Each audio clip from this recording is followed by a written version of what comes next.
अस्सलाम वालेकुम dear student. आज जो हमने क्लास फर्स्ट ईयर का चैप्टर नंबर 5 का टॉपिक नंबर 4 डिस्कस करना है। पहले हमने डिस्कस किया था कि कानून रसद से क्या मुराद है, इसकी वजाहत गोशवारा डायग्राम से करनी है। आज जो हमने टॉपिक डिस्कस कर रहे हैं, खत रसद का झुकाव मुस्बत क्यों होता है, इसकी वजूहत क्या हैं। ये बेटा सालाना पेपर में या टेस्ट में शॉर्ट क्वेश्चन आ सकता है। ये आज का जो टॉपिक है ये हमारा शॉर्ट क्वेश्चन के लिहाज से है। वो कहता है जब किसी शय की कीमत में इजाफा होगा तो उसकी रसद में भी इजाफा होगा। जब किसी शय की कीमत में कमी होगी तो उसकी रसद में भी क्या होगी, कमी होगी। तो पता चला कि कीमत quantity supply function of price जो है, इसकी कीमत और रसद के दरमियान जो तुफैली ताल्लुक होता है वो तकसीरी होता है। क्या होता है बेटा, तकसीरी। जब तकसीरी ताल्लुक होगा तो खत रसद का झुकाव क्या हो जाएगा, मुस्बत। ये मुस्बत का ये जो पॉजिटिव स्लोप है।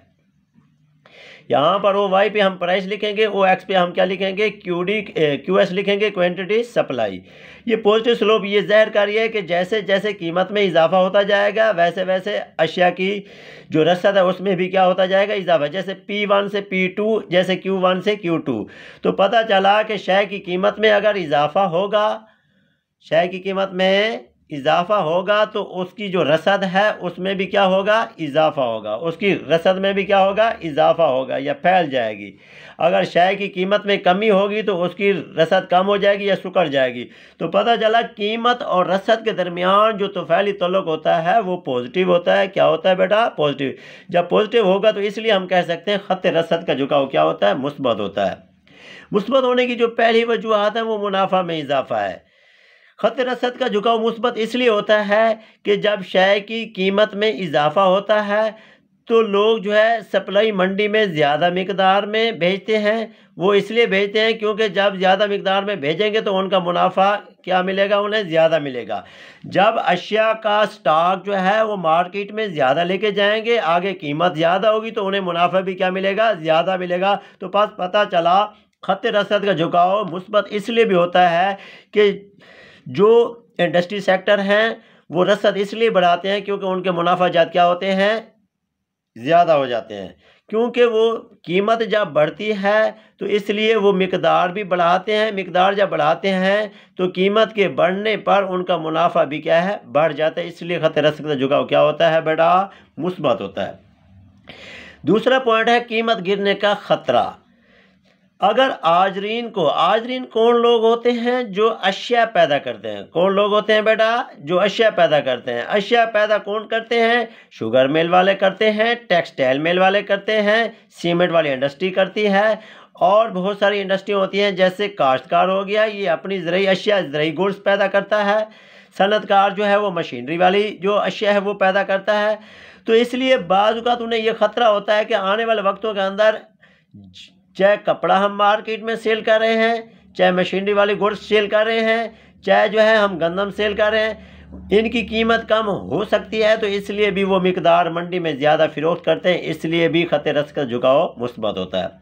वो कहता है मुसारिफ पैदाइश, कास्ट ऑफ प्रोडक्शन।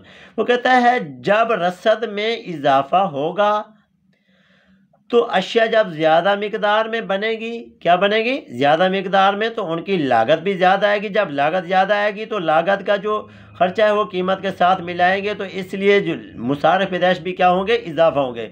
मुसारिफ पैदाइश का जो बर्डन होता है वो कंज्यूमर बर्दाश्त करता है, आजिल वक्ती तौर बर्दाश्त करता है, बाद में जो है वो कंज्यूमर बर्दाश्त करता है। वो कहता है मुसारिफ पैदाइश में इजाफा से ही रसद में क्या होता है, इजाफा होता है। क्यों होता है, वजह क्या है कि जब मार्केट में उसकी तलब ज़्यादा होगी इसलिए वो रसद क्या है, ज़्यादा प्रोड्यूस करेंगे। इसलिए जो है ज़्यादा मिकदार में पैदा करना और कीमत को लागत के साथ मिलाना, इसलिए भी खत रसद का झुकाव क्या होता है, मुस्बत होता है। ये बेटा खत रसद का झुकाव जो है ये 3 पॉइंट आपने सिर्फ नाम का लेना, मैंने आपको कंप्लीट कंसेप्ट दे दिया है। आगे नेक्स्ट जो टॉपिक है हमारा है कानून रसद की हदूद या खामियां। वो कहता है वो कौन सी वजूहात होती हैं, वो कौन सी वजूहात होती हैं जिनकी बिना पर जो है, जिसमें कानून रसद का जो है इतलाक नहीं होता। कानून रसद का इतलाक नहीं होता, यानी कि इतलाक का मतलब है ऐसी चीज़ें जिन पर कानून रसद लागू नहीं होता। सबसे पहले क्या है, ज़ात नकद की ज़रूरत है। लोगों को अगर नकदी शक्ल में पैसे की ज़रूरत पड़ जाए, लोग जो है वो कम कीमत में, लोग जो है बेटा कम कीमत में अशिया जो है फ़रोख्त करने के लिए क्या हो जाए, तैयार हो जाए। क्या हो जाए, तैयार हो जाए। फ़र्ज़ करें कि एक शख्स के पास गंदम का स्टॉक पड़ा है, उसे पैसों की इमरजेंसी ज़रूरत पड़ गई है, तो वो आगे मार्केट में बेचने जाएगा तो मार्केट में जो है उसकी मजबूरी का फ़ायदा देकर जो है उसे कम कीमत मिलेगी। फ़र्ज़ करें एक चीज़ का 1400 रेट है, तो वो उसे कहेंगे कि हम आपको 1100 देंगे, तो वो फिर भी वो देने के लिए तैयार होगा, क्योंकि वो शख्स जो है मजबूर है, उसे पैसे की ज़रूरत है। ऐसे गाड़ी है, ऐसे मशीनरी वाली गुड्स हैं, जब किसी शख्स को एमरजेंसी ज़रूरत होगी तो वो उस चीज़ को बेचने के लिए क्या हो जाएगा, तैयार हो जाएगा। इसलिए भी खत रसद का झुकाव क्या होता है, इसमें जो है कानून रसद की ये क्या है, सबसे बड़ी खामी है। वो कहता है गैर मुस्तहकम हालात, अनस्टेबिलिटी कंडीशन आ जाती हैं। अचानक जो है जल्जला आ सकता है, अचानक जो है सैलाब आ सकते हैं, अचानक जो है कोई कंडीशन आ सकती है। इस वजूहात की बिना पर जो है लोग जो है फौरी जो है इस मजबूरी के तहत जो है आने वाले वक्तों के अंदर जो है एमरजेंसी मुल्क में नाफिज होने वाली है, आने वाले वक्तों के अंदर जंग होने वाली है। इस नुक्ता नज़र से बचने के लिए जो है लोग जो है अपनी अशिया को कम कीमत में फ़रोख्त करने के लिए क्या होते हैं, तैयार होते हैं।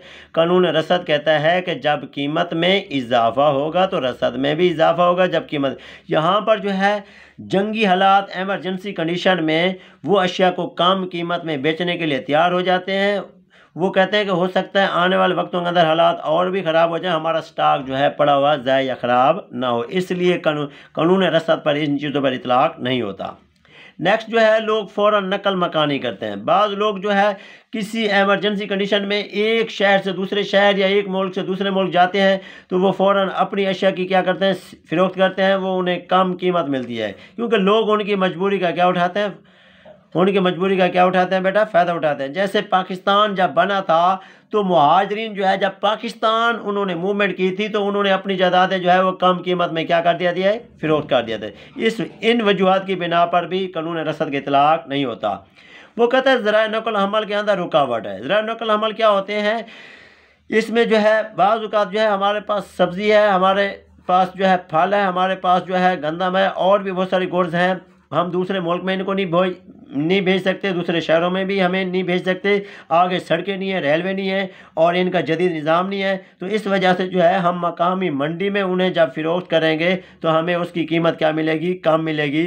तो पता चला कि ज़र नकद की ज़रूरत, गैर मुस्तहकम हालात, फौरी नकल मकानी, ज़रा नकल हमल की राह में रुकावट, इन 4 वजूहात पर जो है कानून रसद का इतलाक़ नहीं होता। बाकी चीज़ों पर इतलाक़ हो सकता है। तो ये इमरजेंसी कंडीशन वाले होते हैं। बेटा आज जो हमने टॉपिक डिस्कस किया है वो ख़त रसद का झुकाव मुस्बत क्यों होता है, ये भी शॉर्ट क्वेश्चन आ सकता है, और इसकी वजूहात भी शॉर्ट क्वेश्चन आ सकता है। नेक्स्ट जो है हमने टॉपिक डिस्कस किया है ये कानून रसद की हदूद, ये भी आपने जो है 4 पॉइंट आपने अच्छे तरीके से क्या कर लेना है, तैयार कर लेना है। ये आज का जो टॉपिक है, तीनों टॉपिक के जो पॉइंट हैं ये आपने अच्छे तैयार कर लेना। ये हमारा शॉर्ट क्वेश्चन हो गया।